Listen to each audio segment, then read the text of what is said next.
দাঁড়িপাল্লা দাঁড়িপাল্লা আল্লাহু আকবার।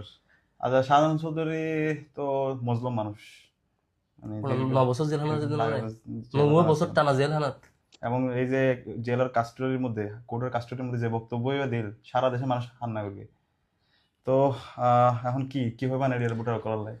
আই মানে আই যেন আশাবাদী বলতে কি যেহনা আসল তোমরা দাঁড়িপাল্লা সবচেয়ে বেশি ভোট পাবে যদি এই লোহার হাত কানি আমরা দাড়ি ফেলার নাই, দাঁড়িপাল্লা ইনশাআল্লাহ সর্বোচ্চ ব্যবধানে ইনশাআল্লাহ জিতব ইনশাআল্লাহ লোহার হাত কানি। ইনশাআল্লাহ। আর গণভোট কি করিব? আর মা বনিক কলে সাসিয়ক কলে সাসিয়ক কলে জেডিয়ক কলে বেন্য ফজরত মানে দুয়া হাইনা হাই যাবই দে ভোট দি আবার জানি আমাদের বইবে দোয়া করি ইনশাআল্লাহ ইনশাআল্লাহ ইনশাআল্লাহ ইংল দিয়ে লোহার হাত কানি আসল চিত্র ইনশাআল্লাহ। আর পুরো চট্টগ্রাম 16 আসন আছে, যারা ইনশাআল্লাহ কি হইবেন।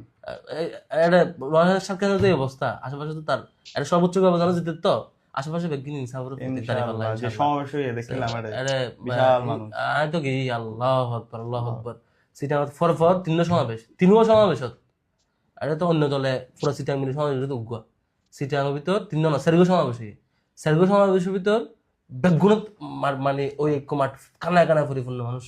আল্লাহু আকবার। তাহলে কি আগামীর বাংলাদেশের প্রধানমন্ত্রী ডাক্তার শফিকুর রহমান হওয়ান হইব ইনশাআল্লাহ? সিটাঙত অলমোস্ট বেগিন এখন জিতিবার মতো ইনশাআল্লাহ ইনশাআল্লাহ। তাহলে দাঁড়িপাল্লা জিতিব, দাঁড়িপাল্লা আর ইনশাআল্লাহ বিশেষ করে লোহার হাত কানিয়া ইনশাআল্লাহ সর্বোচ্চ ব্যবধানে জিতিব ইনশাআল্লাহ। আর গণভোট গণভোট হ্যাঁ অবশ্যই ইনশাআল্লাহ হ্যাঁ গণভোট অবশ্যই হ্যাঁ। আসসালামু আলাইকুম, কি খবর ফরহাদ ভাই, ভালো আছেন না?